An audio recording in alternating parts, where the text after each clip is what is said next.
Peace and happy. Go ahead. Yeah. Welcome. Grand Rising Elizabeth. Thank you. It's good to be alive. Oh my God, I woke up this morning ready to exercise, do some yoga with my Elizabeth Nawili, ready to hear and just celebrate life in the sense of our food and our body and loving like P said yesterday and Danielle, loving on ourselves. And so I just want to introduce to some and remind those who already know my niece, my sweetheart, my love, my beautiful, my talented, my niece, Saesha Nix. So go ahead and rock us and give us good news and take us to the next level in life. Saesha, I love you. No pressure. No pressure. Peace and happy Tuesday to everyone. Thank you so much for joining. Thank you for being here. I'll only be with you for about an hour today. I am actually preparing to do my very first Wellness Wednesdays tomorrow. So just in case you all haven't seen that or you're not sure what that is, at the D-Loft Cafe tomorrow, starting at 6 and for about an hour and a half, we'll be discussing carbs and keto.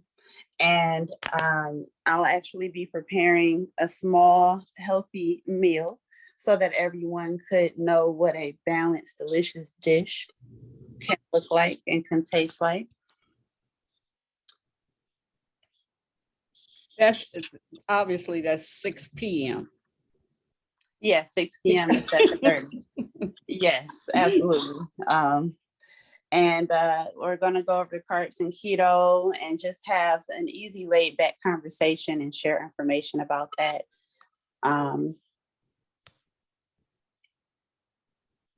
Sorry, I need to do a do not disturb. Yeah, if possible, I'll come over and record some of that and we can share it with the Elizabeth. Yes. Absolutely, that would be wonderful. And that's something that I think that could be helpful for people because so many people are looking for a quick fix when it comes to weight loss. And I just want everyone to know that you have to be patient with yourself. You didn't get that weight overnight, so it's not going to leave overnight. Mm-hmm. There are things that you have to do, like making lifestyle changes so that your results can be lasting and not fleeting. And so that you can lose weight in a healthy way and also keep it off because you're healthier. So, that's what we're going to talk about. This is going to be a bi-weekly series. And if you'd like information on that, I will post a link in the comments.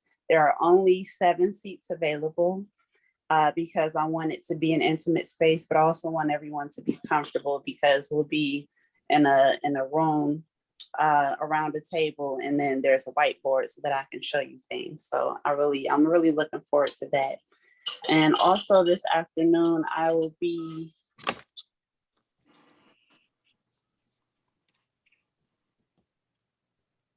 sorry, do not disturb isn't working.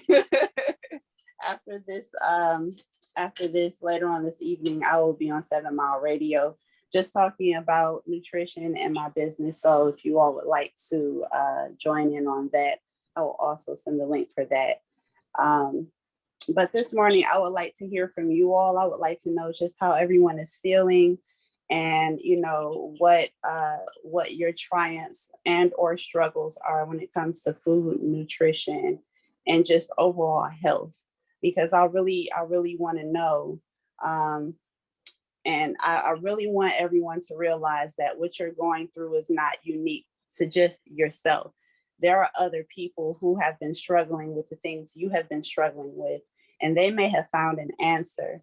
Also, just because they found an answer doesn't mean it's your answer.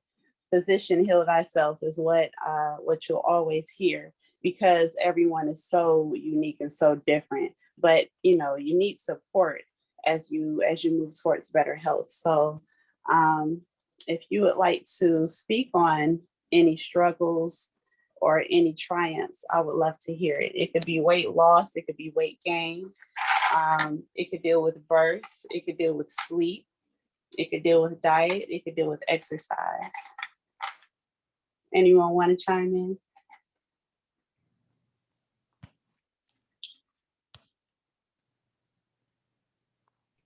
I'll definitely go first, since today I joined Nawili and Zahana with Hana. yes, with exercising, well, the yoga. And you know, because Saesha, I am just so stiff from not walking, from not doing the things that I need to do. And because I sit at the computer, most of the day I'm at the computer. And so when I unfold from that position, it is like I gotta hold on a minute, rub my legs and all that kind of stuff. And that's, you know, I really don't want that type of life. You know, at 69,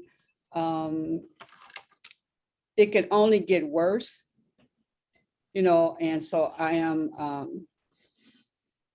I'm taking that upon myself because I'm the only one that can do it, right? So, you know, I'd like to hear some things about around the food side of it, like especially the morning. Well, you know, just anything that's going to help the stiffness. And yeah, and that was a workout. She is no joke. So you know, that part, I need to get the food part and what is really, really important. And I am one that I don't like a lot of pills and stuff.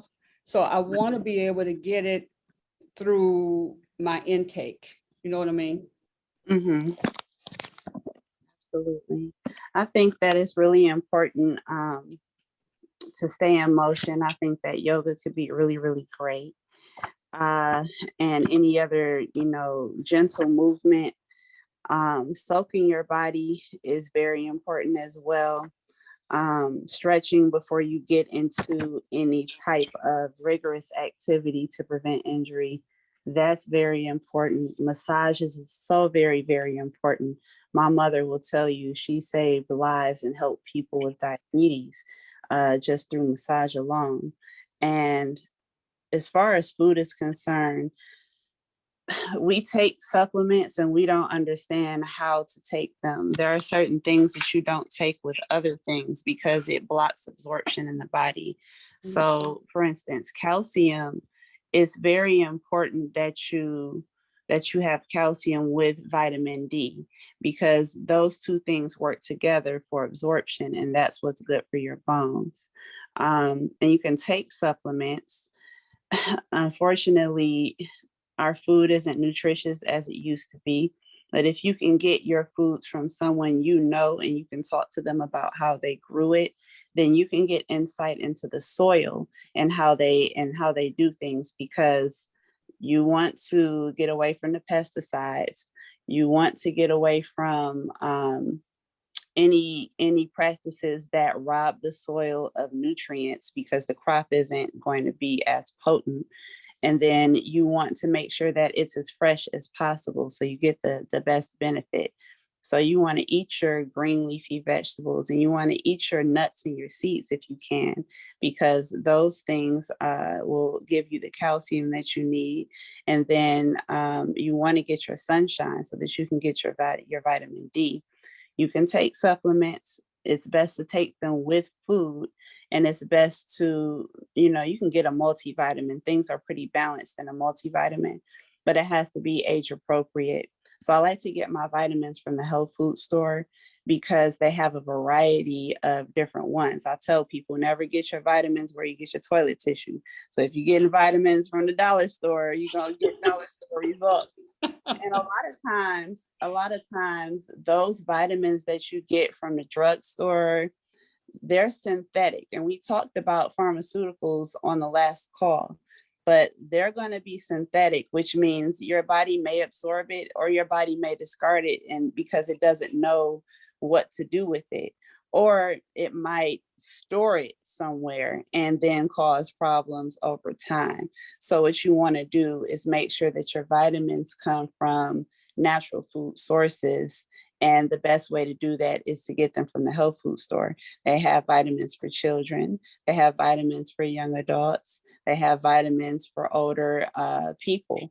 And those are the vitamins that you might want to look into getting so that you can feed your body in those ways. Another way to strengthen your bones is to do weight-bearing exercise to build your bones. Our bone density is going to be what it is, I believe, by the time we reach our 30s. And so actually, no, I believe it's 25. And by the time that happens, if we were deficient in something, then our bones suffered. For a lot of us women, our mothers put us on birth control when we first got an interest in sex because they were so fearful that we would be, become knocked up and become pregnant by someone and have to raise this baby and repeat this cycle that maybe they lived through or they've seen their friends go through. So that actually can contribute to osteoporosis or brittle bones later in life, because you're playing with the body's hormones when they're not even done being developed. Your brain isn't done being developed until you're about 25. So there are a lot of things that we're doing to our bodies, damage that we're doing that might be able to be fixed and that might be irreparable by that time. So it's very important that we get this knowledge and then we treat our youth accordingly so that they don't experience the brittle bones and the stiffness that we experience, the arthritis and the osteoarthritis that we experience. But weight-bearing exercise definitely builds bones. So if you can, it doesn't have to be the heaviest weight. It could be 5 pounds. It could be 10 pounds. And then, just the movements that you would usually do, because you have to do this safely. You have to do this within your own ability. You do those movements with those weight-bearing exercises, and you'll see yourself begin to get stronger. You might see yourself tone up. You might experience less aches and pains. Soreness from working out is good. It lets you know that you broke those muscles down and build them back up. But, staying hydrated and eating the proper foods can actually help relieve some of that as well. So I hope that, you can get maybe like a kettlebell or something for $5. Maybe from 5 and below. I don't know if they still have that, or you can go on Amazon and shop for the best deal and just get some. That's the things that you hold, like weightlifting things. Oh, okay. So you can get 5, 10, 15, 25 pound kettlebells, and you can take one, like for instance, for you, after you sit at the computer for about 15, 20, 25 minutes, it's time to get up and move. Even while you're on this call, we should see you get up and move, because you cannot sit there for 2 hours straight. And you were probably sitting there before the call started. No, I was exercising before the call. And you're probably sitting there after it's over. So, you have to get up and move. In about 5 minutes, you should get up, just stretch your legs, pull your legs back, pull your knees up, reach for your toes, take a deep breath, reach to the sky, walk around, stand there and look at us. And then you can have a seat, if you feel comfortable doing that. And then compression is very, very, very helpful. I used to work in the hospital, and after after realizing it's like walking around a college campus all day, even if you have to go to the bathroom, that's like 5 minutes away. I began to experience pain and soreness that I never had in my feet and in my legs. And I was sitting and standing and moving, but I wasn't doing it enough to where I was giving myself the proper breaks. I would sit, but when I sat down to do work at the desk and at the computer, I would sit for a while. And then after I would get up, I would be up on my feet for a while. And then I'd be walking around for a while. So it's like there was no balance in the movement for me. And I ended up getting, my mother told me, she said, get some compression socks. I was like, man, every time someone tells me something, I'm like, but I'm not old, but I'm not this, but I'm not that. It's from a lack of education. It's from ignorance, because compression helped relieve that pain because it increased my circulation. And when you're sitting there and you're cutting off circulation to certain parts and your body is screaming out at you like, listen, this is uncomfortable. I need you to get out of this position, even for a moment, you know? And also if, you're able to do handstands and allow gravity to work in the opposite direction on your body, that can help. And if you can't do a handstand, you can lie on your back and put your knees up, bend your knees, and you'll instantly feel relief to your back, and you'll instantly help your circulation because you're moving the blood back to your heart. So these are just some things that you can do to feel better. Yeah, I'm sitting right here and I have to think about that I'm crossing my legs. Mm-hmm. I remember,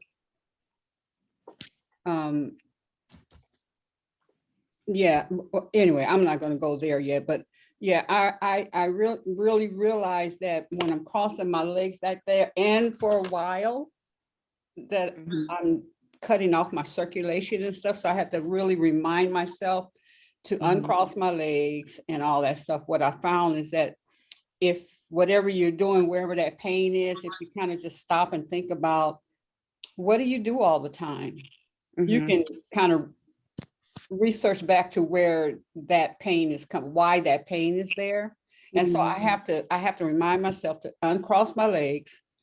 Sheila, uncross your legs, uncross your legs. I mean, when I'm sitting here with you guys and or just sitting here working, I have to remind myself to uncross my legs. I wish I just didn't, but sometimes I just need a different position. So I'll cross my legs and sit on this side of the hip, and so that one goes and then, right, and then it's time to get up, and then I'm like this, oh my God, and rubbing. And it's I'll tell you though, ladies, it's not cute when you when you're out somewhere or at a bar, or you at a whatever, and you're in public, and then you stand up, and so that I don't look really stupid or almost fall, I have to stand up and just kind of,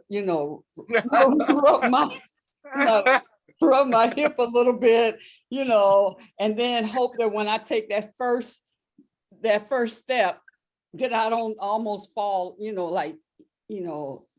one of those kind of movements and stuff. But I don't want my life. I'm going to live a long time, that I know.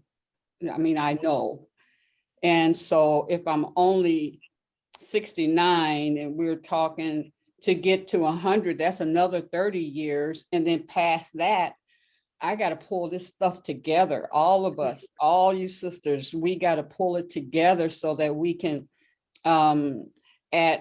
we saw Mary the other day at 80, and she's just all vibrant and such. And when my aunt passed, she was 80 something and she was still walking, and she was in California. She was just walking every day. So, you look at it as young people, you look at them and stuff, and you're proud of them and things. But when it really gets serious, that walking at that age is amazing. And so that is one of the reasons we are having what we're doing right now, conversations about what would prolong our life and to release those things that are not beneficial to us. Never was in some cases, and in some cases, it was okay when we were younger, but now we really have to take account and be responsible for the rest, you know, that we can create it. It doesn't have to stay like that. You know what I mean, youngin? Yes, absolutely. Mama Hetaru has her hand up. I love to hear from her. Yes.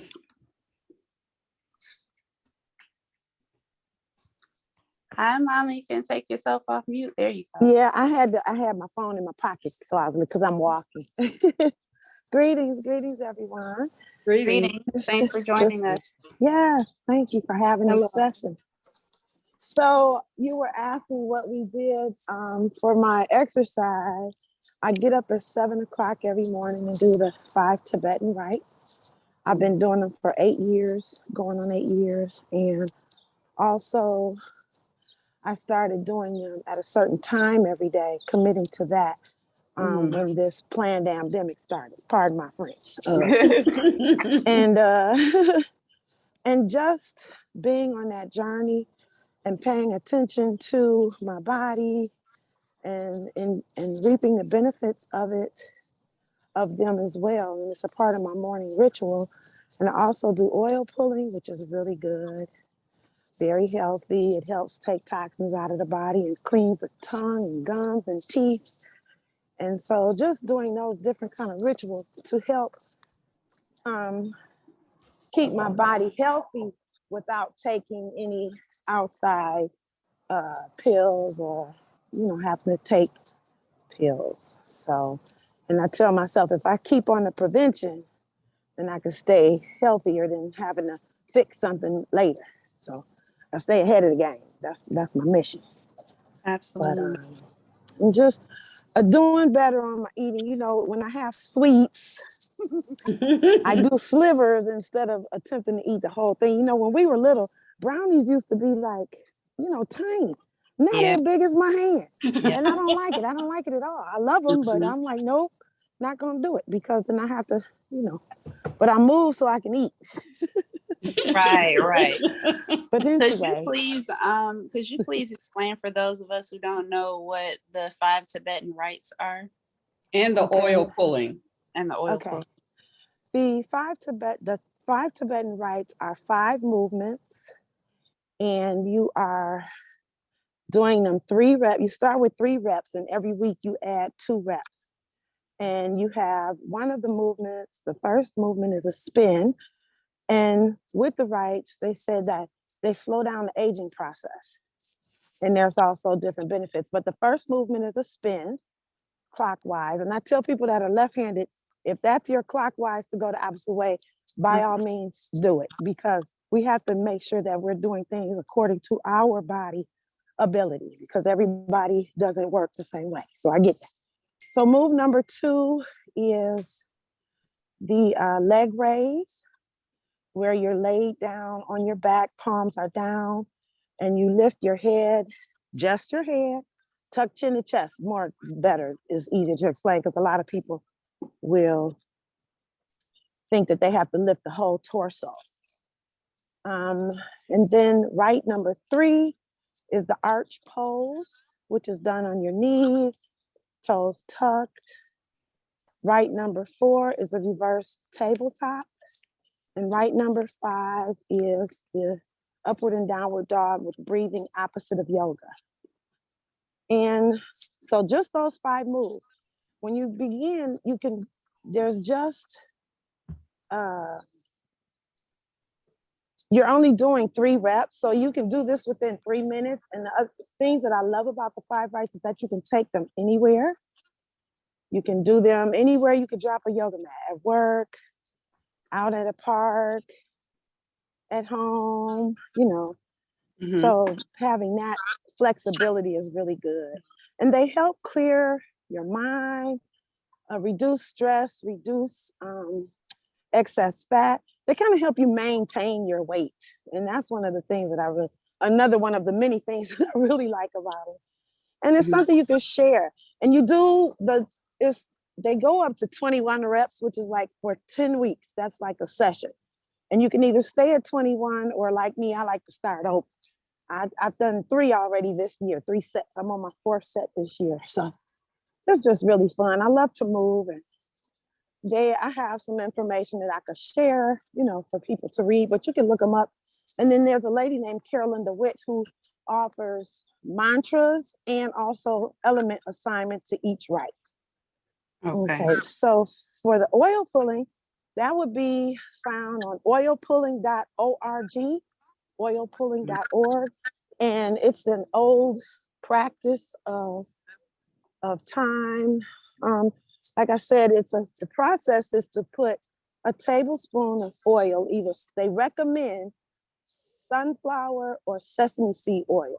A lot of people like to use other oils, no problem. But the benefits that have been reported were from those two oils. But you want to be careful with coconut oil.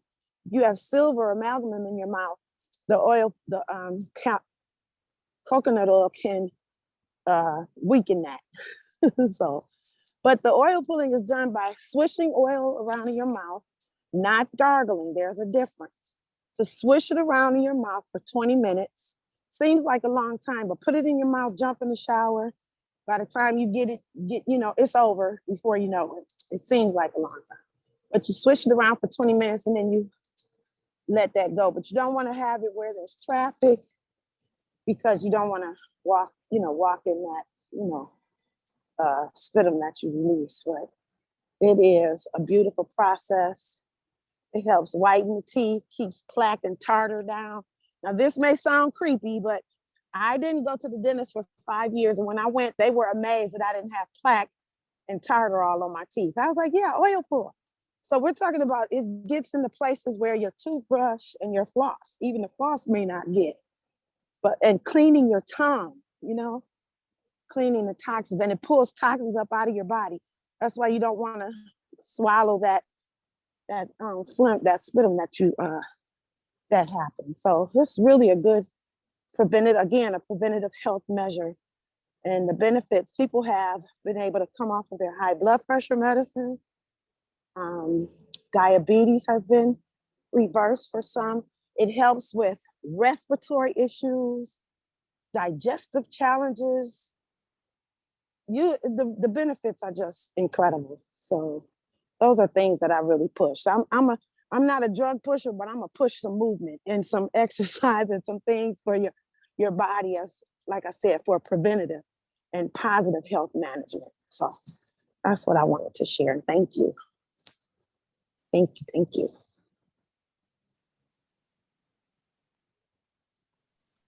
I thought the only time I would hear about oil pulling was if I had a toothache.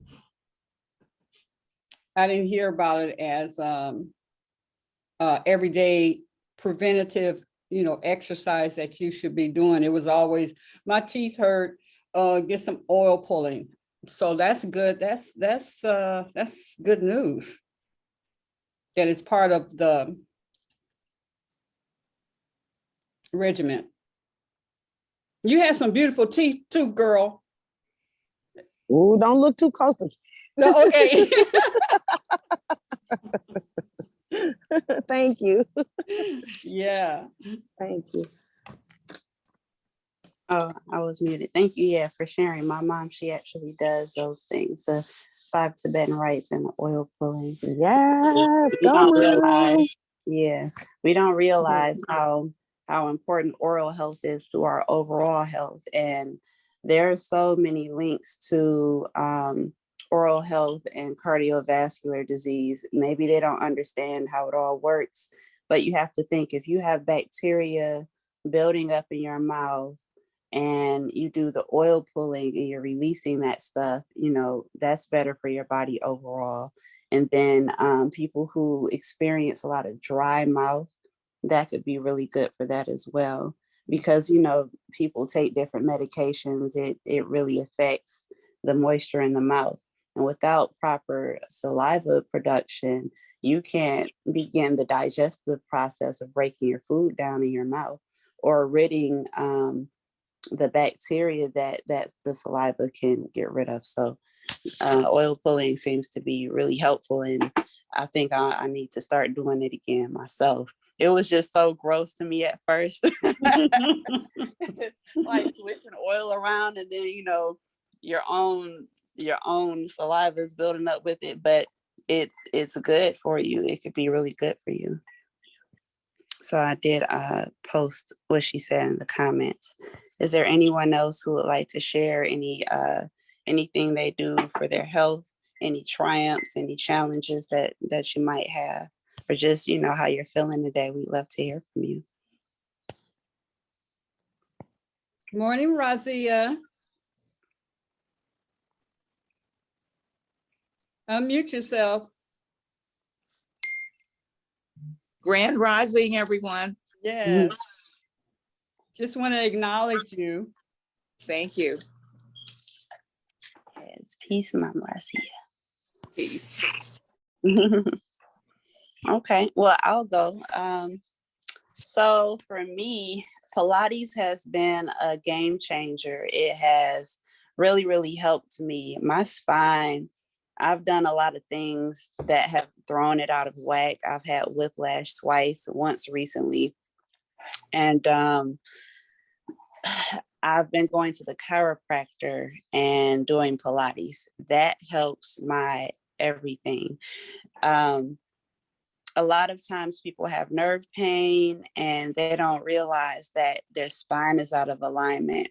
A lot of people are afraid to go to the chiropractor because they don't, want someone to snap their necks, or they feel like if you go, you have to keep going. The chiropractor for me has been helpful because I do so much walking, I do so much sitting, I do so much heavy lifting. I was in martial arts getting thrown by 200+ pound men and break falling on the ground, and then having to throw people as well, having to dive and roll and do all these things that could be really hard on the body. And so when I went to the chiropractor and I saw an x-ray of my spine, I realized, wow, this isn't supposed to look like this. I already have a curve. So if I lay on my back doesn't touch the floor. There's an arch there, and that can lead to injury. So Pilates helps bring my spine to the floor and articulate every part of my vertebrae. And then the chiropractor helps adjust things that are out of place, and it helps my alignment. So my posture is better. So my pain is minimized. So my blood flow is better, So the whiplash doesn't hurt so much. And no, I didn't go to the doctor when I experienced injury, because I knew I could go to my chiropractor and he could fix that. I go to the doctor if it's like something I can't put my thumb on and I'm like, I don't know what's going on. I'll go and see if they can diagnose me, or if something's broken, or if I need my life saved, then that's when I go to the hospital. But experiencing doctors as a Black woman over these years, I know where I can go to get help with certain things. And if it has to do with anything with bones and my spine, I go straight to my chiropractor, because he comes from a long line of chiropractors and he's never taken drugs his whole life. And he's never had to, because he just kept his spine aligned. Pilates for me, like I said, it helps articulate my spine, but it also strengthens the core. And if you strengthen your core, there's nothing that I believe you can't do, because there's nothing you can do that doesn't involve it. So when you strengthen your core and you strengthen your back, you're helping your body become stronger and less prone to injury and less prone to strain, because there are other things within Pilates that helps your arms and helps your legs and helps your back and gets your glutes. So it could be a full body exercise, but it focuses on the spine, and it's really reduced my pain and it's made me feel stronger. And it only takes about 15 minutes. So you'll be surprised. People make it look really, really easy. I remember getting a gym membership at LA Fitness. I'm sorry. If you're on and you're not talking, I would please ask you to mute so there's no background noise. I remember going to this class, and this little lady, she sat in front of us. She was our instructor, and she just started doing things with her legs, doing things with her arms. And I'm like, okay, cool. We about to do this. I try to do what she was doing. Mind you, she's at least 20 years older than me. And it was so difficult. Why? Because those muscles weren't developed, they weren't strengthened.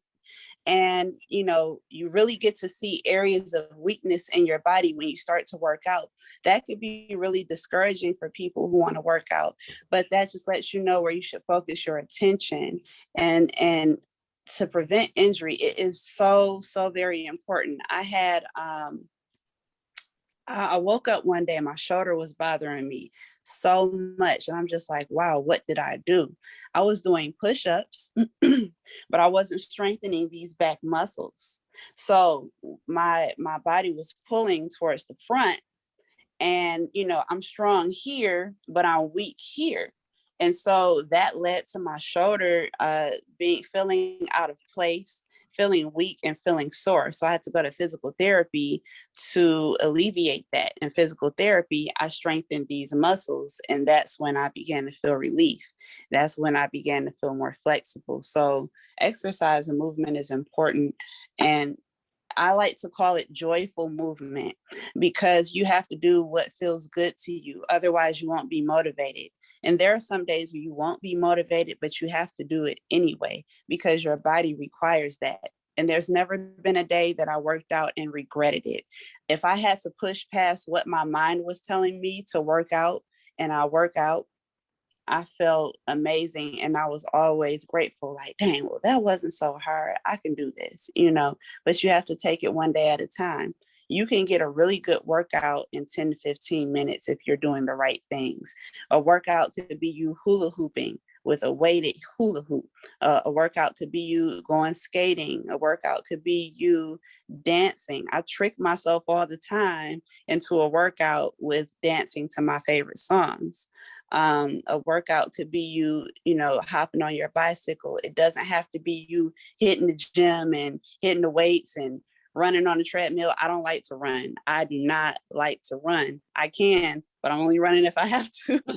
So I like to jump rope for my cardio. I don't think I'll be jumping right now because I have whiplash, because I went skating and I fell and someone tried to break my fall, when I know how to break my own fall. But the gentleman was trying to help me, and then my neck went like this.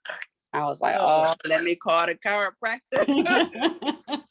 But I say all that to say, find your way, that works for you when it comes to movement, and let it be joyful, because you can overcome that resistance to working out. Is really, really important. Would anyone like to share any obstacles that are in their way when it comes to working out?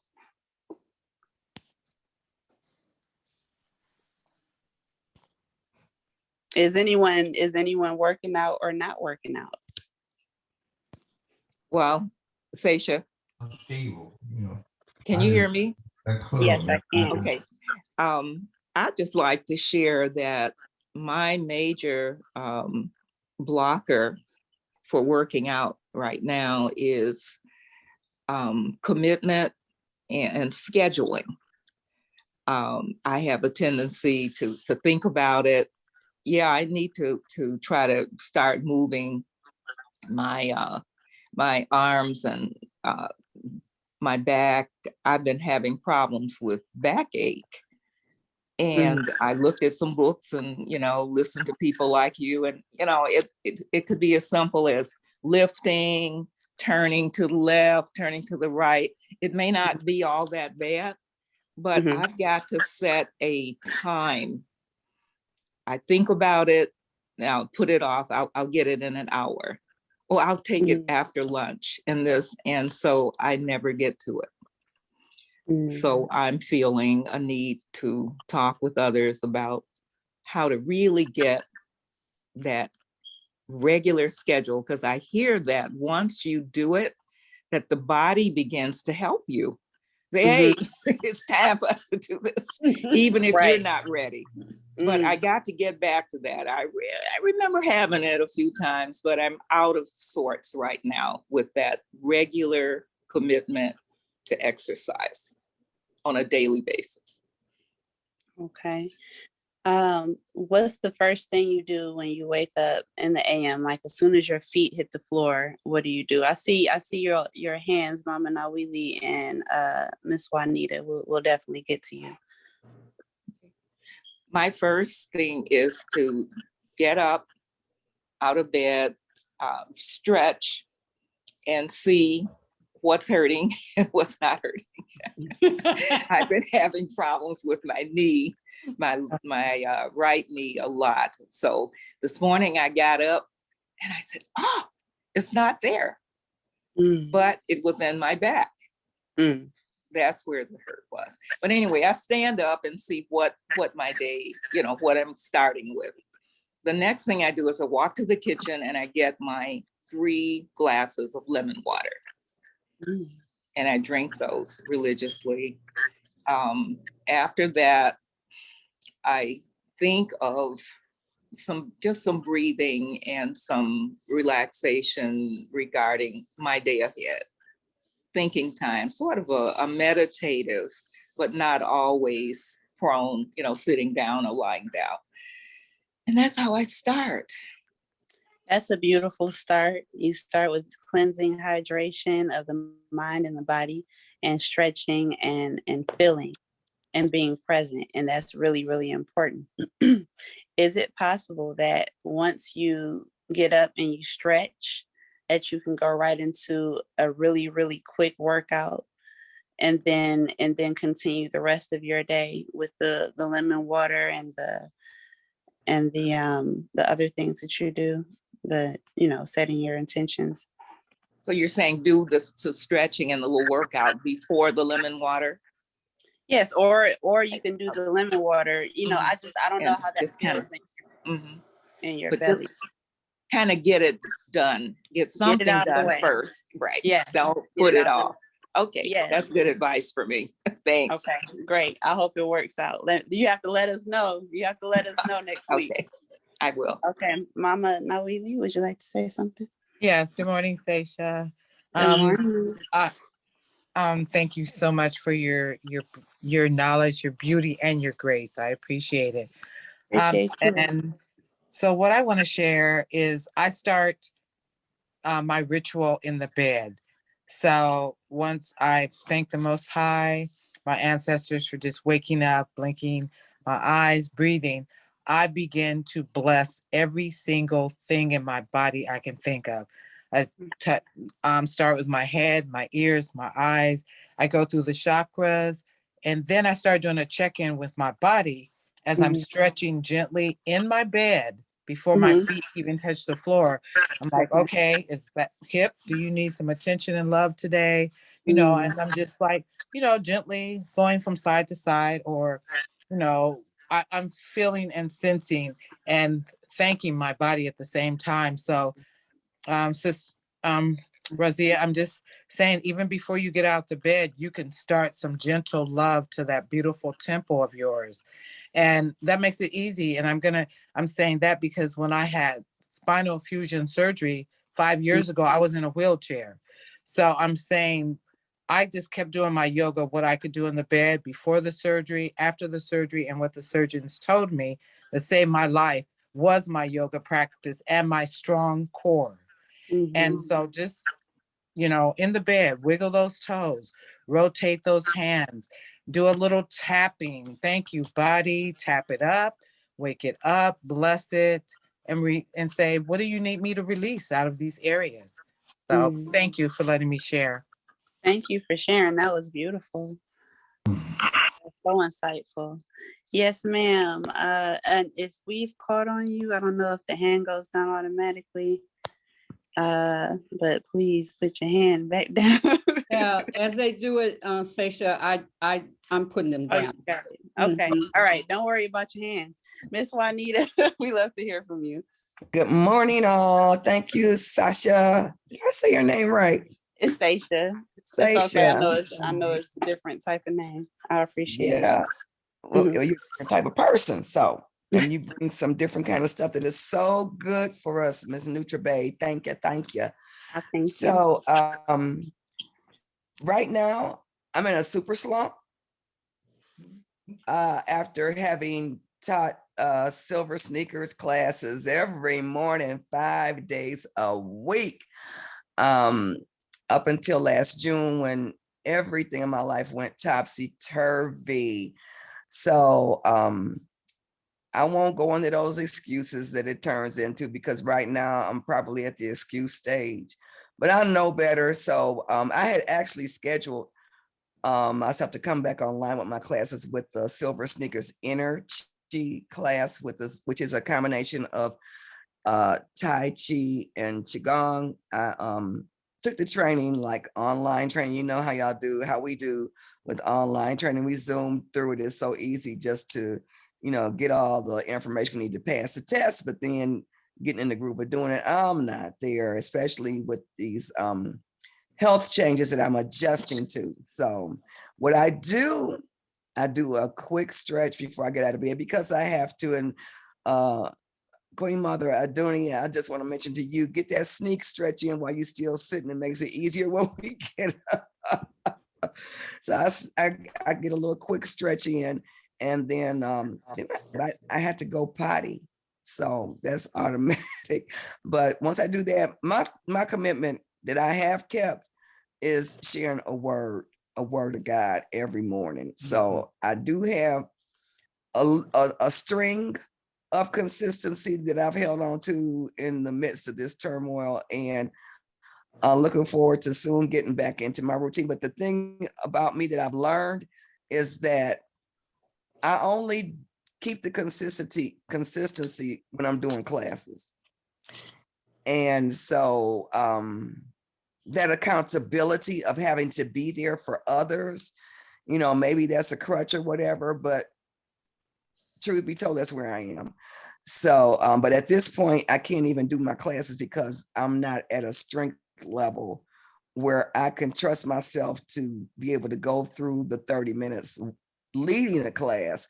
So y'all pray with me that I get back to where I can at least, have the strength to go through a class on my own for 30 minutes with, a couple days a week at least. Pray with me to get out of my slump. That's where I am.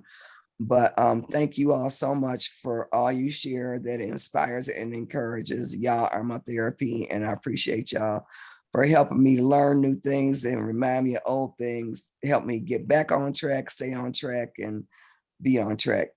Thank you so much, my loves. Okay.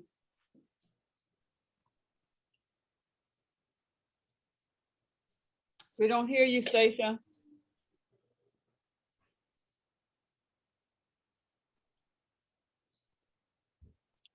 Okay. There My you apologies. go. Thank you so much for sharing that. We are going to send you positive energy, healing energy your way. Rest and recuperation is so, so very important. You can overwork your body, and I understand, the strength levels being low, the motivation being low, and everything. I also got that when you're doing things for others, you're doing these classes, you're exercising, you're teaching, but it's not necessarily the thing that's best for you or most edifying for you. I see you standing up, Queen Aduni. I see you getting that movement in. Yeah. But you have to find something for yourself. Those classes might not be for you. Those classes are definitely for others. So I definitely look forward to hearing about you feeling better, and we're glad to be here to support you in any way we can. Thank you so much. And what I want to share is that I only do classes that also benefit me.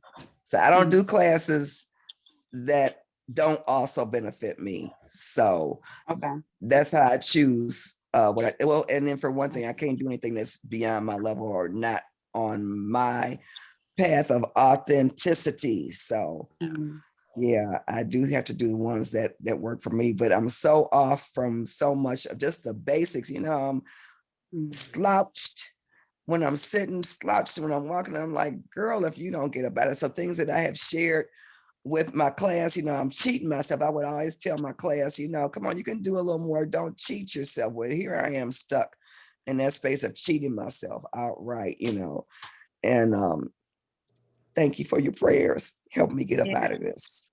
Have you considered the chiropractor at all? Is that something that's a possibility for you? You know what? I hadn't thought about that. For me, my husband was just mentioning that we got to get straightened out with the chiropractor so that we can go back. Thank you. Because I don't know why I had not thought about it in terms of something I could benefit from. So that's something that might be a really good starting place for me. That And assisted kind of therapy or whatever. So that's a very good suggestion. Thank you. And if you can combine that with a deep tissue massage, you'll be on your way and you'll feel better.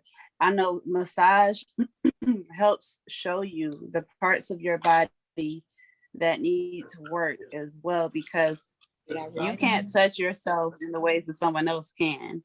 That's And true. that massage is going to let you know, oh, I didn't know I was sore there. And then that adjustment along with that is going to help your lymphatic system. So a lot of times we feel sluggish and downtrodden when we're not moving toxins out of our body. So I'm not sure how much hydration you have going on, but never ever skimp on that either, because it's very important. And Almost a gallon a day. okay, is that Most days, like sometimes between a half gallon and a gallon, and when I slouch down to almost just a half gallon on my body, it reminds me, okay, you need more water. But yeah, thank you for that suggestion, the deep tissue massage. I think both of those suggestions are excellent for where I am right now, and I thank you for that. okay? Awesome, thank you. And I am including smoothies almost every day, so I need to get some recipes from you for the veggie smoothies, the green veggie smoothies. Mm-hmm. Well, you can start by throwing your favorite greens into anything. You can start by throwing spinach in, and you can add some citrus into it. That'll be really nice.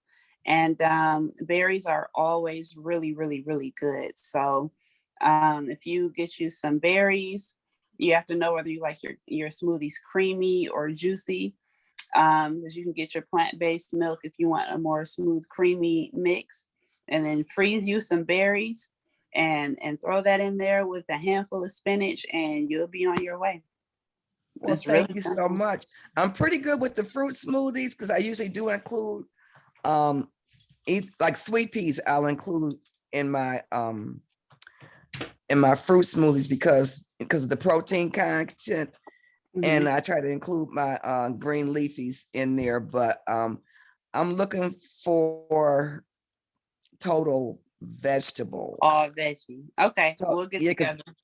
Because I gotta to come back out of the medication that God guided me to accept from the doctor. I got to go back to the master cleanse sequence. And when I come out of that, I've got to go to a regimen where I do fruit smoothie early in the morning, total green smoothie in the midday, and salad as my late afternoon evening meal. So that's one of the things that I had done out of order as to why I have to take the medication now, because I mentioned my brother Vincent, who overcame 2 types of cancer with his regimen, and God did tell me, do what Vincent told you the way he told you. And I drank 1 solid green veggie smoothie, and it was like, seriously, I'm supposed to do what? How? So I've got to get that part figured out. So yeah, any total green veggie recipes that kind of taste kind of good, I need help with that. I know we're supposed to get past the taste issue, but it was just about turned my stomach. I guess I probably didn't find the right combinations. And so it will help to have some green veggie recipes, to go by recipes that work, that have the green leafy and the protein, and taste better than I was making them, because I threw myself I almost turned myself against green veggie smoothies, just experimenting. So yeah, I could use some recipes on it. I guess I could Google some stuff, but yeah, your girl been kind of slouching on it. So, but yeah, like I say, God told me to either do things exactly the way Vincent told me, or I would take the medication and then do what Vincent told me the way he told me. So right now I'm stuck on the second part, taking the medication. I'm still doing mostly vegan. Oh, you guys got to look on Facebook and see that awesome vegan dish last night. It's got to go on somebody's restaurant menu. Like, it was so good. But yeah, I got to get back to it once I get through this medication regimen. So I've taken up too much time. Thank you. Love y'all. Thank you. Love you. You know what? That being said, I want to throw in, especially because you're all those sisters that are here from Detroit. That is what Saesha does, and they do deliver. So although we could do it for ourselves, and especially in your situation, that to make sure that you get it, even if you don't feel good or you're not doing it in the right way, that is what Saesha's business is all about. And then with her knowing what you're going through, she would be able to really tailor some things to you for what your body is challenged with. Now, I'm assuming she does that tailoring thing, you know.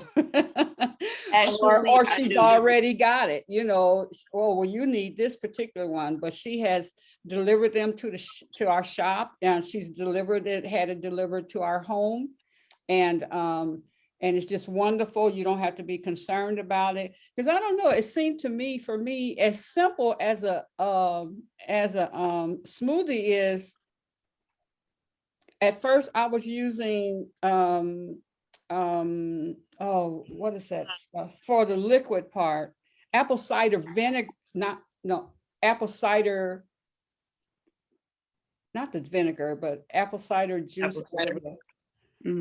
Yeah. And then I read, I saw how much sugar was in it and all of that stuff. And then I just get stuck. I get stuck. So I just order it from her.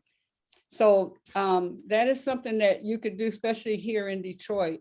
You know, just order it and get it delivered to you.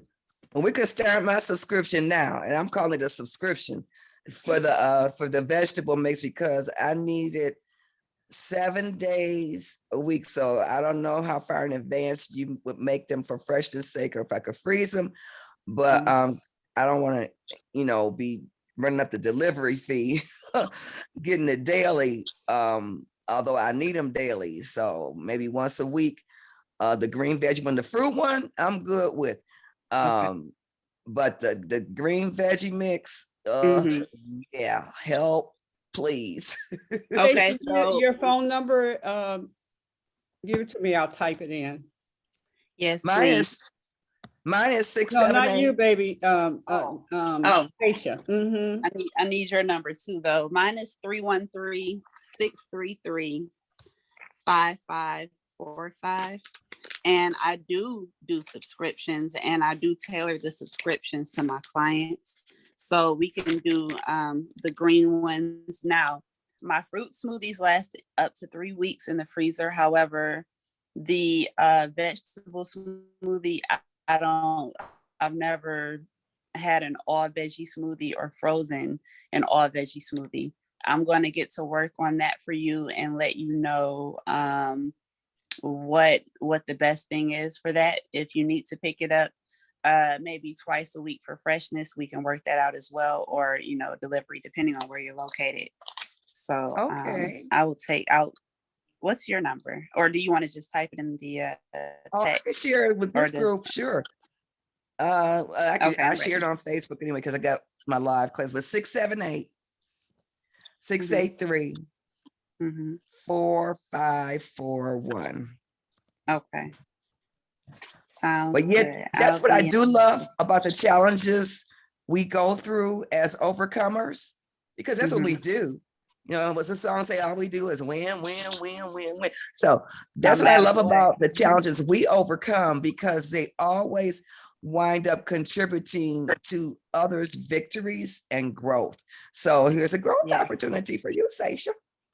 Oh yeah, I'm accepting the challenge. I love to give you a delicious all veggie smoothie that you can't stop talking about and make it easier for you to reach your healing goals. Absolutely. Yes, ma'am. Thank you. I will be in touch. Thank you. I actually have to hop off the call and let Mama Raziya take over. So I thank you all for being here, and I look forward to seeing you all again soon. Yeah, before you Thank you, go, if Saesha. everybody can unmute themselves and thank her for what she Thank has you. shared. Thank you, Saesha. Thank you, God Saesha. bless you. Yeah. Thank Thank you. you. Lots of Thank good you. information. Thank Thank you. you. I Take care. really enjoyed it. My name is Yes. Larissa Thurman, and Sheila, she gave me the information yesterday, and I really enjoyed it. And I'm gonna book another visit. Yay. We love to have Yay. you back. Thank you for joining us. Tell your friends this could be a really big family affair. Okay. All right, love you, Thanks. Saesha. Have a wonderful day and prosperous day. And You too, likewise. Love you all. Peace. Peace. All right. This has been a great starting, and just so proud of Saesha. And the thing that is so important in what we've experienced today is that Saesha was able to share with us the connection between her choices of what she eats, what she drinks, how she structures her day, relating to what she is feeling and how she felt yesterday. You know, she had a continuum there. And this whole evolving of the energy soups, well, I call them energy soups, but the smoothies and so forth that we're into is, I would say that spring is probably the most exciting time for us.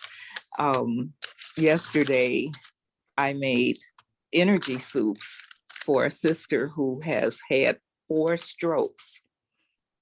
And this sister is in her 40, she's in her 50s now, but the stroke started so suddenly. She was in a doctor's office for a root canal, and she had left work taken a half day and didn't expect anything. I'll see y'all tomorrow kind of thing. And this is a call trying to come in, so it's blocking my vision. Can you still hear me? yes. Okay, so she was in the chair, and the root canal was in process, and all of a sudden her blood pressure went up to, I think it went up to 200. It went way up, and they got really excited, and they sent her straight to the hospital. Stayed in the hospital for 2 weeks. Could not get the blood pressure down. And from that point on, she was able to come home, but she was never given the right to go back to work full time. She stayed home for 3 months or so, and then she went back part-time. But just a totally different outcome that one would expect as a healthy young woman. At this point, the Healing Split Network continues to support her by going and visiting and taking energy soups, which is what she loves. And the energy soup at this point is reflecting the season. So yesterday's energy soup for her, it's like a smoothie, but more of a vegetable approach and herbs. It had romaine lettuce and some spinach, but it also had fresh dandelion greens and a leaf or two of comfrey and a little sprig of fresh peppermint. And I just want to tell you, sisters, Detroit and this area of the country is one of the richest areas for vegetation and for what we call wild edibles. So if the grocery stores were to close tomorrow or close suddenly, many of you have access to a yard, even if you don't live in a house, if you live in an apartment or so forth. But I'm saying right now for us, we should all acquaint ourselves with what we have growing free, right in our yards, right in our neighborhood. At this point, we can harvest fresh dandelion greens, fresh baby comfrey, fresh mint, fresh sour grass will be coming up in a couple of weeks. We'll have so many things that we can do. So just remembering that as you look at the liquid nourishment, which is the smoothie that Aisha prepares so well, you can live. I have a lot of people who call me, sharing with me about digestive issues. And I'll say to them, Sister Love, don't fret. Do you like salads? Oh, I love salads. I used to eat salads all the time. I said, well, you still can. Make your salad, make the most attractive salad with all your favorites, and look at it, bless it, and put it in a blender. Maybe add an avocado. If you're concerned about a little extra weight, a half of an avocado. And that can be a wonderful vegetable smoothie, a wonderful vegetable energy soup. It's the same food. Your body has got to do that before it can assimilate it. Got to chew it all up into mush. So why not just make that step and not have to worry about all the indigestion? Most people share that type of liquid salad goes down very well. If you're having still some problems with kind of feeling, well, maybe I need help with digestion, add fresh ginger, just 1 or 2 little slices of fresh ginger to that, and see how that works for you. But this is a wonderful world when we discover what the plant kingdom can do to help us feel better and be more of who we want to be. Mama Raziya, can I ask you, this is where I get stuck. What do you put in, like if you put all, okay, we said salad. Okay, we put the salad in and we blend it.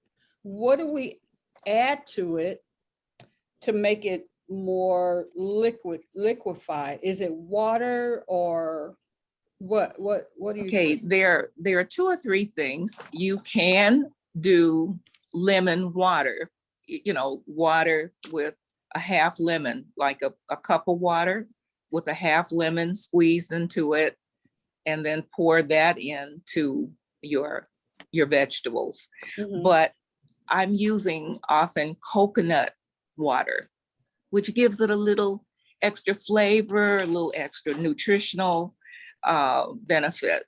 Mhm. I'm also using an ingredient called Rejuvelac, which I learned to make during all my training. And that's a fermented beverage made from wheat berries or kamut or rye, whole grains. How do you And spell it? R-E-J-U? VELAC, Okay. REJUVELAC.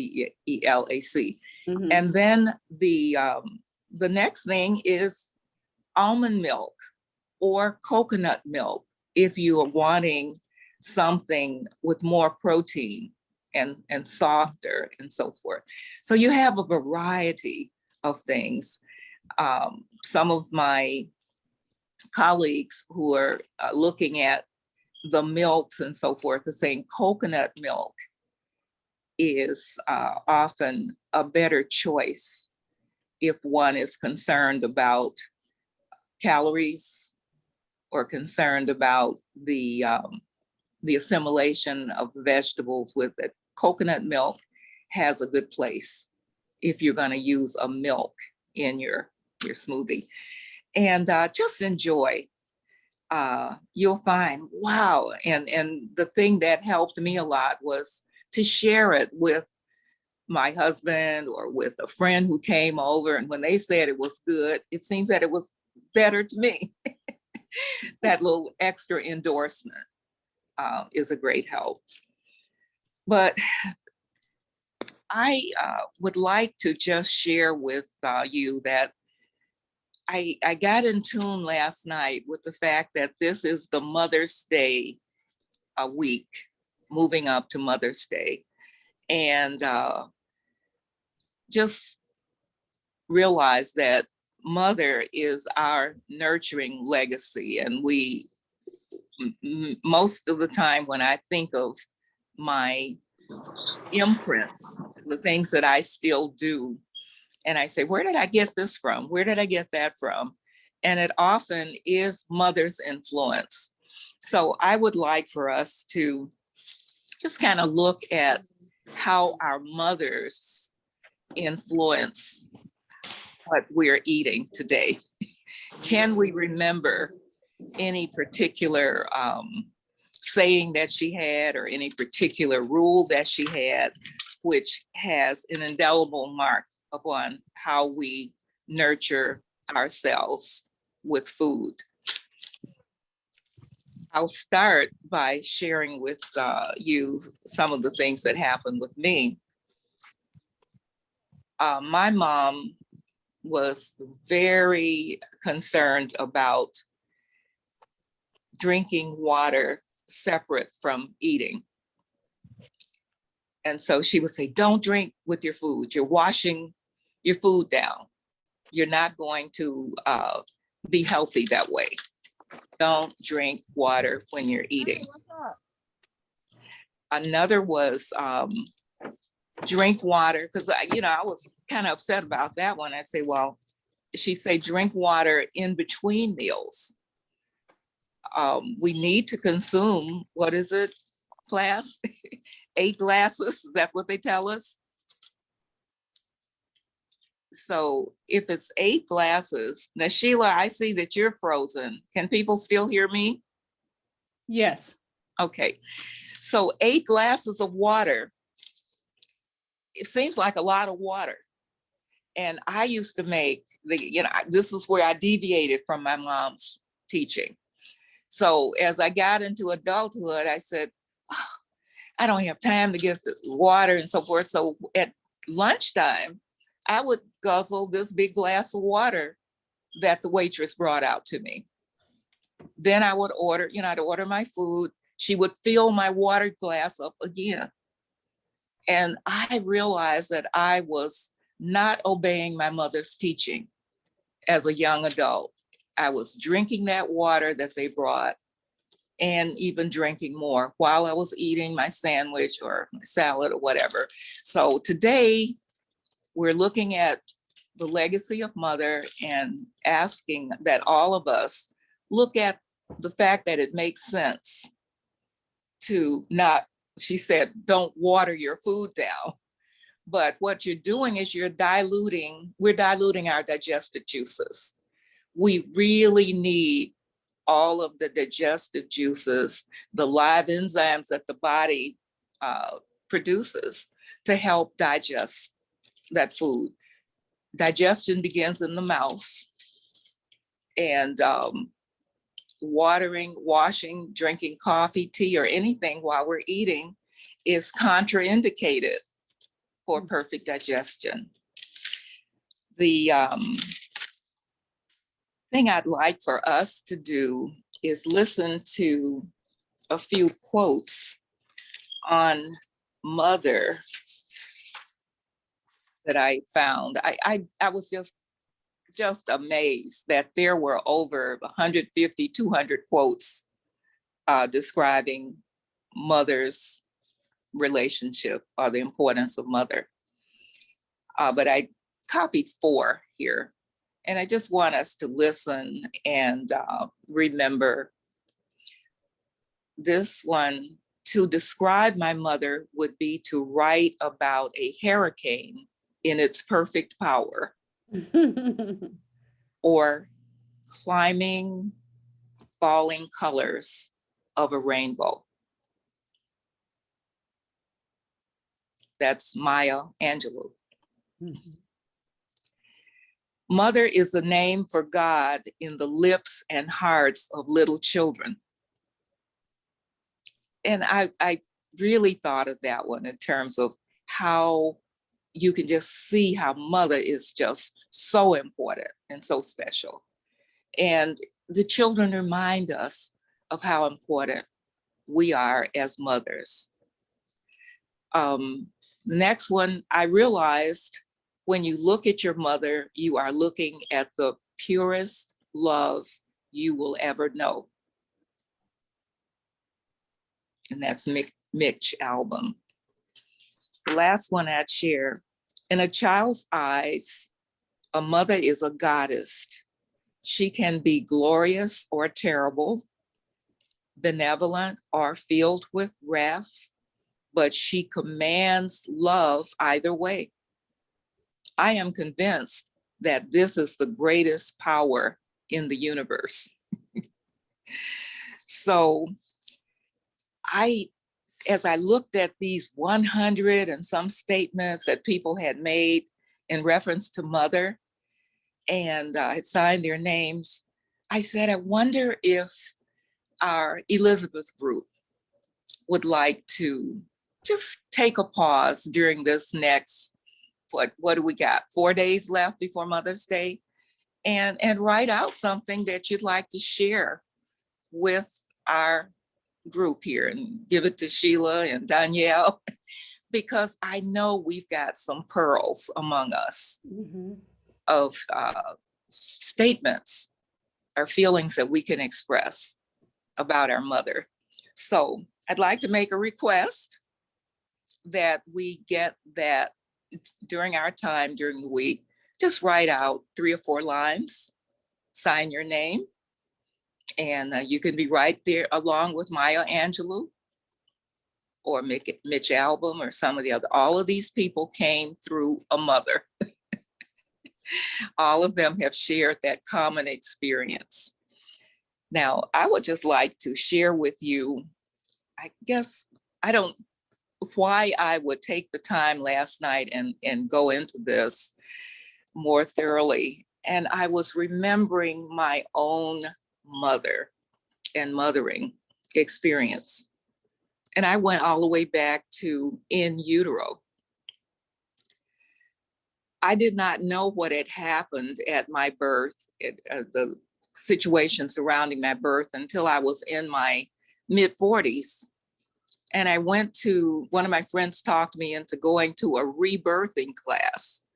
I don't know if some of you heard of the rebirthing experience. I took this class over at the I think it was at the Unity Temple, but there were certified rebirthers circulating around in the Metro Detroit area. And these people could help us have more insight into who we are and understanding a bit about our overall life experience. So, I didn't know much, but I was game. So I went. I paid my little fee and I was assigned to this rebirther. She was guiding me. It was a guided meditation type thing. It was comfortable. And I was going through it. I was taking my breaths and doing, kind of reminded of some of the things that you have in yoga or some of the other modalities. But all of a sudden, I became bone chilling cold. I was so cold that my teeth were chattering. And I was like, oh, help me. What happened? I'm freezing. Close the windows. Turn up, give me a blanket. I was just really, really stressed. and beginning to cry. I was just so uncomfortable. And 2 or 3 people ran over and they said, my God, what's wrong? It was July. And I did not, nobody expected this, but people brought blankets. They did turn the air conditioner off in the little corner where I was. And they brought water and, it kind of scared folks. But anyway, I got better after a while. And I was able to walk out there. It wasn't, I just came back to me after the rebirthing session and the talk stopped. And I said, wow. So I went home, and I guess the next day I was telling my mother about it. I said, Ma, I do some crazy things. I go, I'm kind of go into experiments, and I'm a risk taker and so forth, but I don't think I've ever had anything like this. So she listened and she said, wow, And then she said, you know what? There's a connection. There may be a connection. And I said, what? You say, remember how you used to chew ice when you were a child? And I had to stop you, and you just loved to chew ice. And I said, yeah. And I remember you said, well, I guess you got it honestly. I had no idea what she's talking about. Anyway, it turns out that in her 5th or 6th month of pregnancy, my mom went into premature labor. They rushed her to the emergency room, to the hospital, and she was placed in ice packs for several weeks, 2 or 3 weeks, and given fluids and so forth. And this is what kept the baby from leaving her body. And I was that baby. And so this experience of rebirthing had taken me, I guess, back to that point. Those of you on the line, if you know anything about the rebirthing and that whole modality for helping people have a bigger understanding of their life, I certainly got a bigger understanding that day. And I would just say to all of us that sometimes we think we know what our mom has been through, or we know what it's like to be a mother, and maybe it wasn't all of that. I had no idea what my mother had gone through in order for me to get here. And I'm thankful that she did. So as we ponder on the Mother's Day, going into that, let's think of our mothers and give a shout out through a few words, giving them their propers. The other thing I'd like for us to do, and am I still connected here? Yes, and we see you. Okay. We still hear you and see you, Mama. Okay. The issue of our nourishment during this period, this 4 or 5 day period, let's look at what we remember that was a good thing. Like I shared with you, my mother talking about the water, and she just said it'll wash your food down. But it was more than that. As I remembered her words, I said, let me look into this. And she was absolutely right. She had a 3rd grade education. That was all that the community would allow her as a Black girl to have back in 1914. So she did the best she could with what was available to her. Let's all think of what it is. And I'd like some open discussion at this time.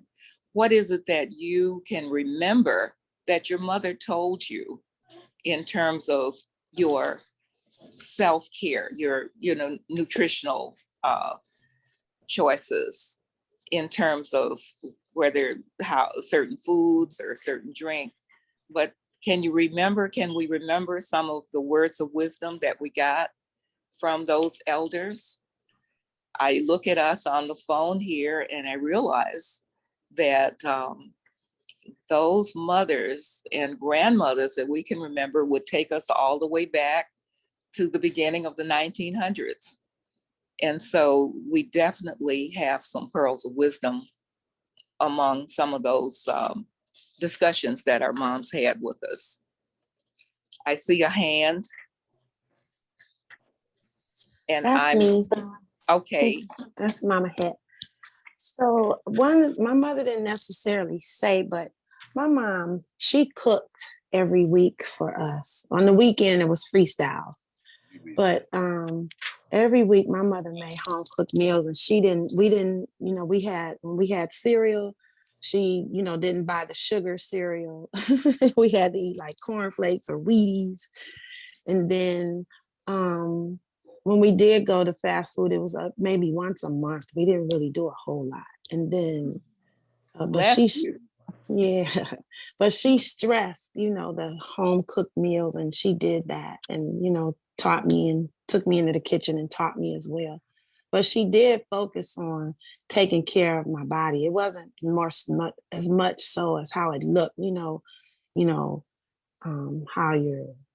big your rump is or things like that. She used to tell, because I was to tell her I wanted a bigger behind. She was like, girl, that thing, gravity gonna pull on it. Don't worry about all that. Just make sure you take care of your body. Hold your breath when you run down the stairs so that you won't tear the tissues in your breath. I remember her telling me that. Things like that. But just her stress was to make sure you take care of your body. That was one of the things that she always pushed. And I just appreciate her for that. And she was exercising. I remember one day I came home and she was going up and down the stairs and she just kept going. I said, Mom, what are you doing? She said, they said, if you go up and down the stairs 7 times and begin to sweat, the calories begin to burn. So that was something that she did. She didn't go to the gym. Up and down the stairs. Up and down. She went up and down the stairs 7 times. I was like, all right. And then once she got older, she began to walk. And then her and another lady would go to I think they had, Farwell had a rec center. She would go over there. They would go over there in the mornings, or we would walk around the freeway. We lived on DeQuinder and Hallett. So we would walk around the freeway a couple times, doing things like that. But she wasn't necessarily a health junkie, but I did notice that she began to do things, especially when she got older, and she just kept at it until she, couldn't anymore. But I just appreciate those things that she showed, and she modeled actually, to show me, the way. So I just appreciate her for that. Oh, thank you. Mama Sandra. Mm-hmm. Mama Sanji, you shared several different areas. One thing that I'm remembering is that it sounds like you were walking to, or you were walking with your mom, which is something that we definitely want to remember, because that is an indelible impression on you. Here you are, a beautiful sister, dancer, very, very active and so forth. And a lot of it came from your mama's experience and her influence. And you're reminding me of something that I experienced as a teenager. My mom, for some reason, was concerned about my hips getting too big. And I remember a time when I was a little string bean. I must have been 110 pounds, 112. And she had me wearing a girdle.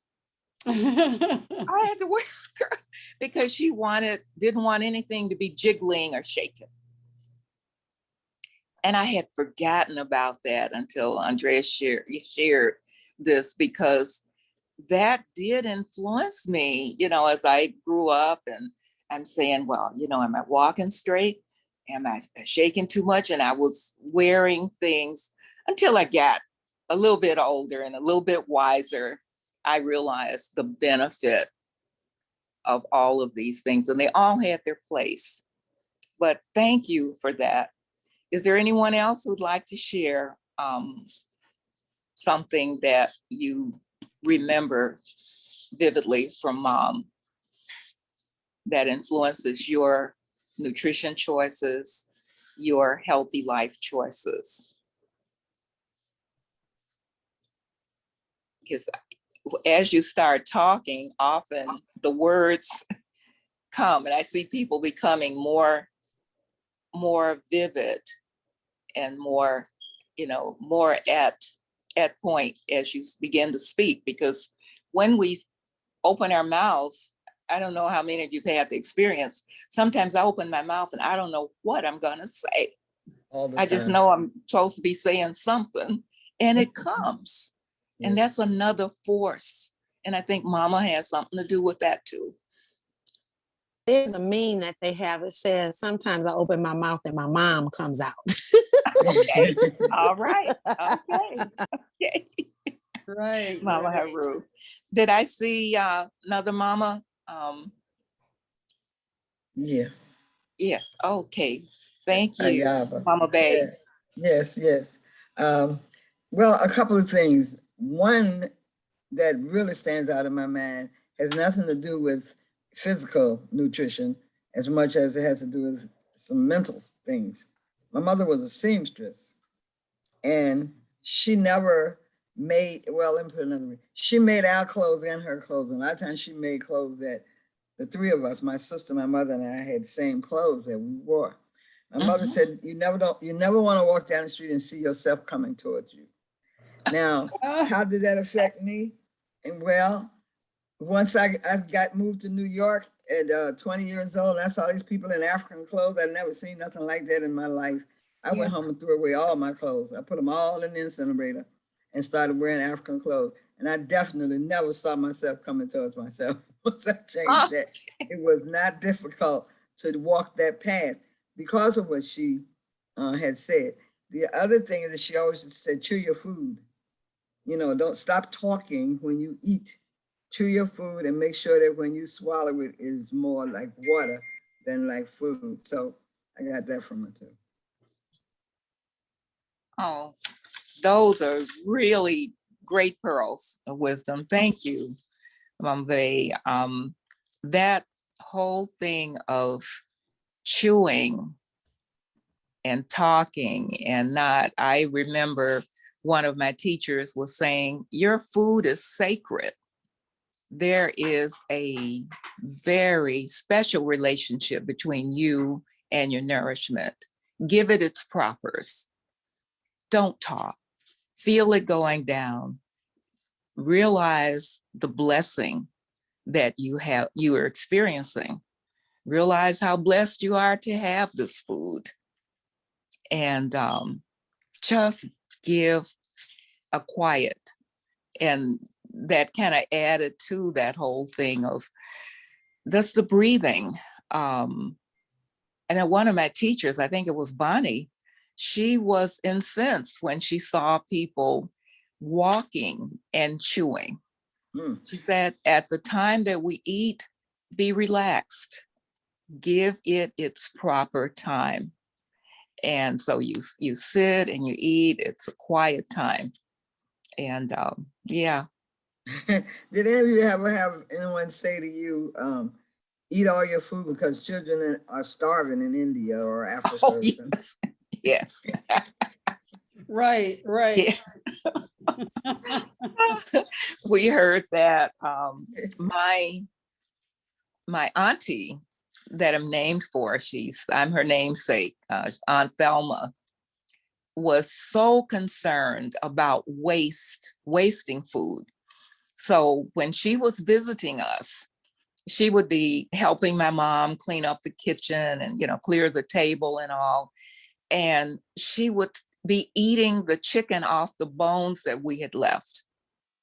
She said, Ethel, these children are wasteful.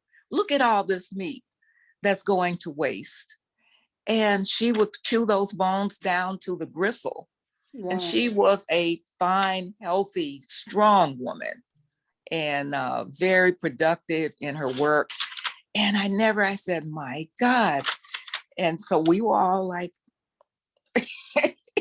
we got to do better here, because we are not appreciating all the food on our plate.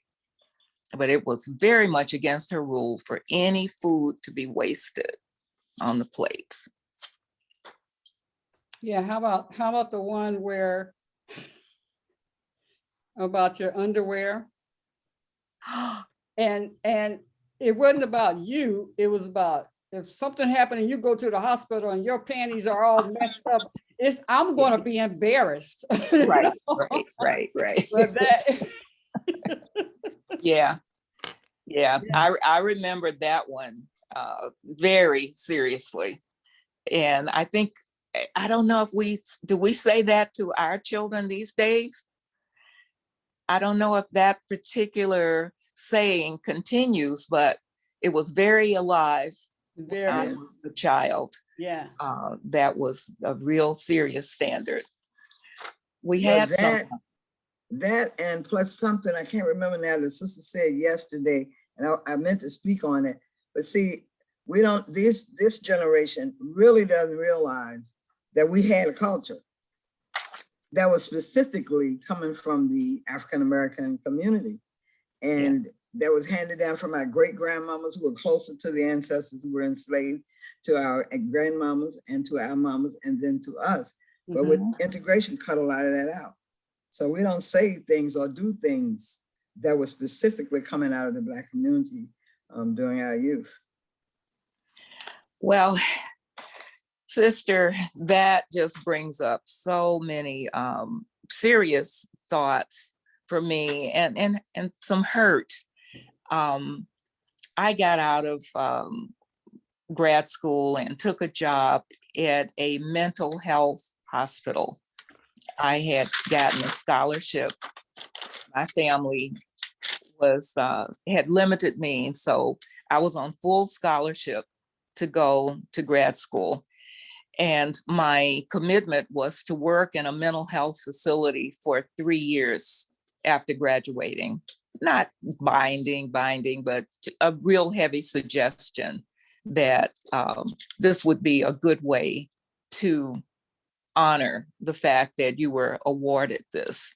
So I worked at this hospital, and as a social work practitioner, I was taking the social histories of families. I was interviewing with families, and I was sharing with them, share what you feel comfortable in sharing, and things that that might help us support your relative, support your son, support your mom, and this kind of thing.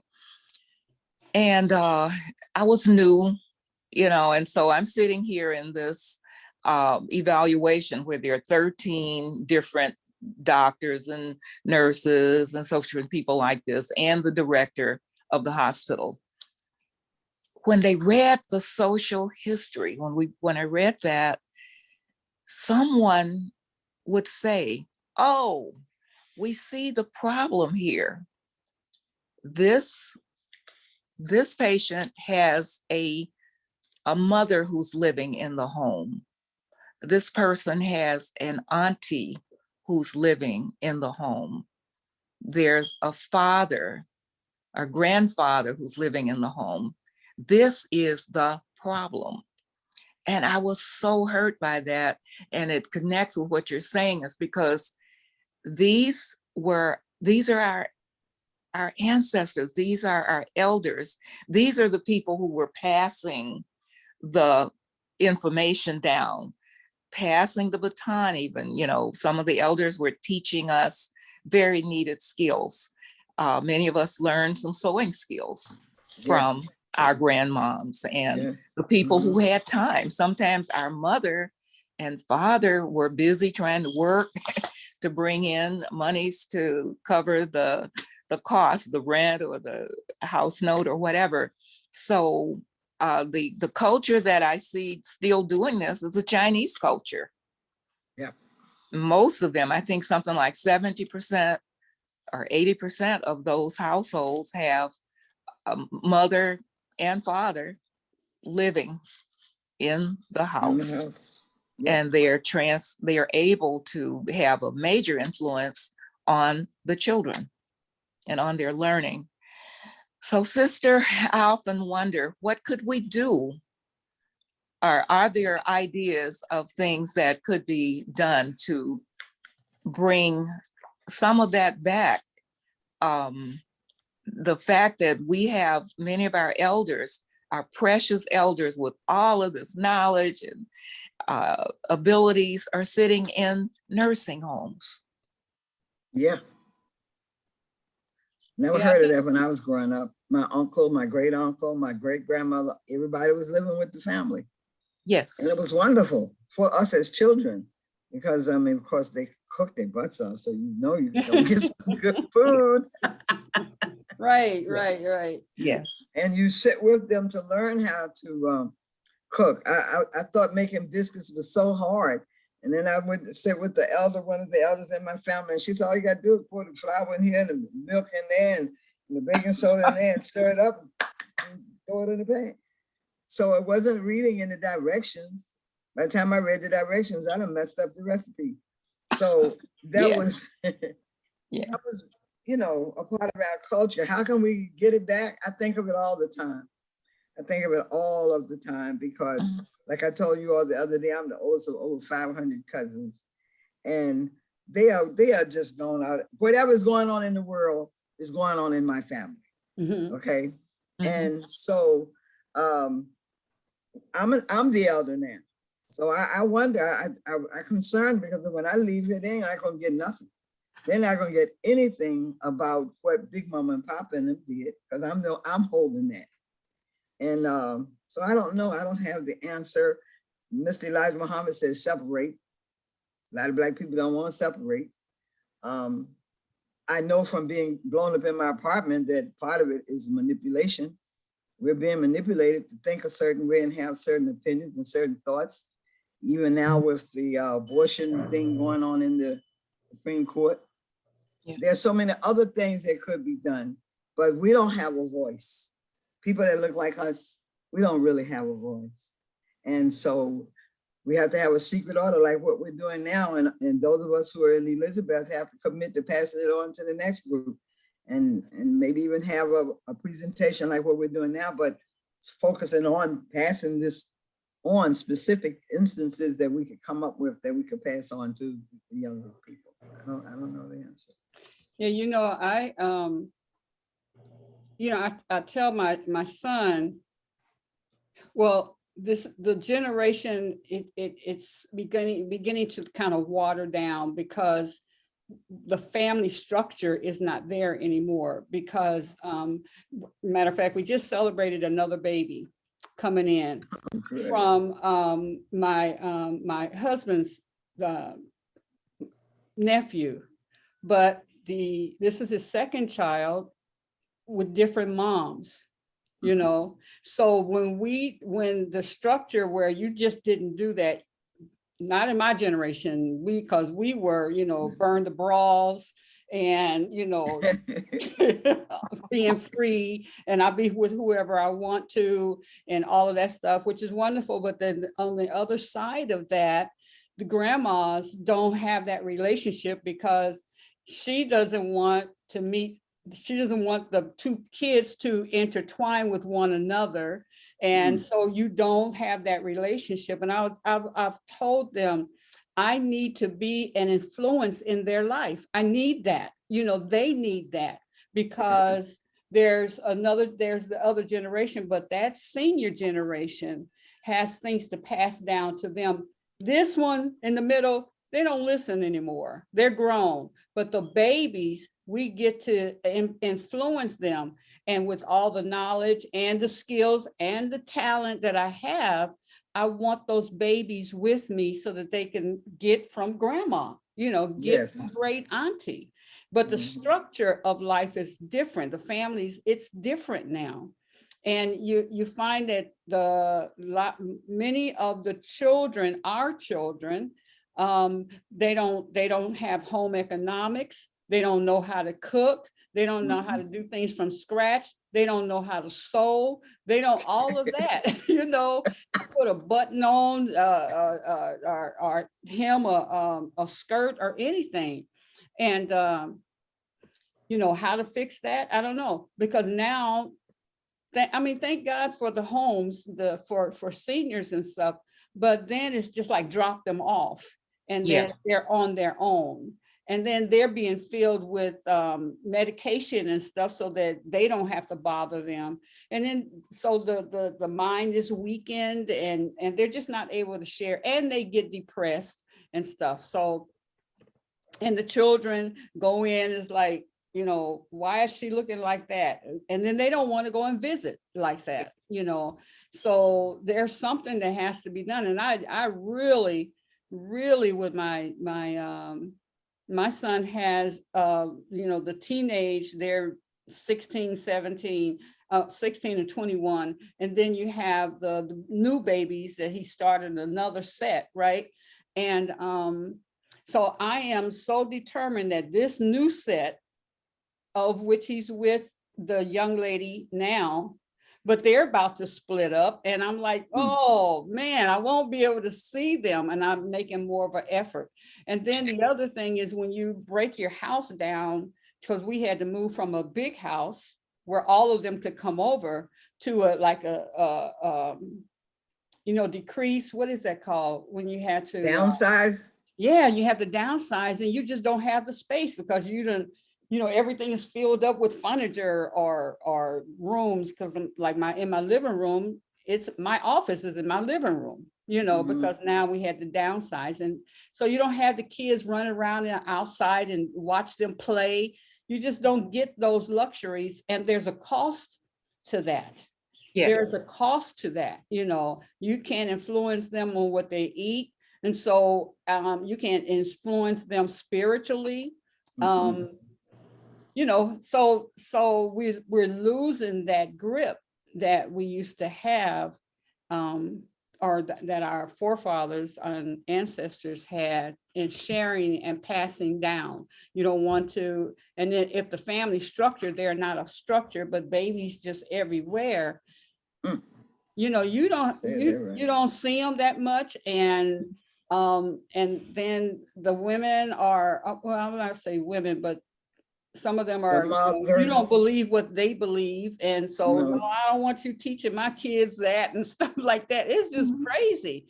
And I remember like mama would call the grandkids. If you didn't go to church, mama was going to call, I'll pick the kids up. I'll pick them up, whatever they believed in, they'll get them there, even if you're not going to do it. Because now you're grown, but that grandma, grandpa, and great grandma, they would make sure that they got that information. So the family structure suffers. Yes. Yeah, it makes a really big impact. Well, I think this is time for us to have a word of prayer. This is a very serious time in our incarnation, and we are believers that there is something that we can do, and we will take that up as we go forth. As you talked, Sheila and Mama Bay, I thought of grandma for a day, auntie for a day, and having someone come and be in the family home all day and maybe that night and go back the next day. But there's got to be some little breakthroughs. Let's pause and share these words. Today, I place my trust in the omnipresence of the divine. I trust that I will be divinely guided today. I trust that I will be divinely protected today. I trust that everything that concerns me will be brought into divine order according to the perfect will of the divine. I trust that my experiences today will provide me with divine revelations that lead to divine understanding and that will unfold as divine wisdom. as an active faculty present in my consciousness. I trust that all my needs will be met today. I trust that the pure desires of my heart will manifest today. I trust that the loving presence of the divine will sustain this day as it has every day before this day and as it will forever. Asha. I am grateful that my trust in all that is good, God, and the divine is the only sustenance I will ever need. And so it is. And so it is. And I that's say give thanks. I say, I say give thanks. Wow. Amen. And I say give thanks. That's beautiful. amen. Well, let's, I mean, that's just been beautiful. Mama Raziya and Saesha, and I want to invite everyone to come back tomorrow. Tomorrow we have Mama Ayabe and what's all your team? It's going to be Aster Patel and Hiwa Asasaya. Tomorrow we're going to have 3 of us there, and Yeah. it should be good. So what's been awesome is, you know, we have a few minutes for those sisters that have been continuously in the conversation. Last week, it was our pilot. It was our pilot so we could see what's working, what's not working, and get used to, you know, things and stuff. And I'm telling you, my sister and I, like when we finish, I'll go upstairs to where Pam's at. And then we just, you know, like high five each other and stuff. And we're just left wanting, like we've been at a breakfast buffet and all the goodness from all you sisters come forth. And then it's like, oh, can't wait to have some more of this. And then every day intentionally, it was sisters who come from a different point of view, not where we disagree, but how we present, how our gifts to one another are different. And you know, on Monday you had the feisty at peace and Danielle, you know, and then, you know, then today we have feisty Saesha and Mama, oh my goodness, Raziya, and that wisdom that comes forth. And then tomorrow, Mama Ayabe, let me tell you, she came from left field on us. You know, from a different culture and what she brings. And then Thursday, Nawili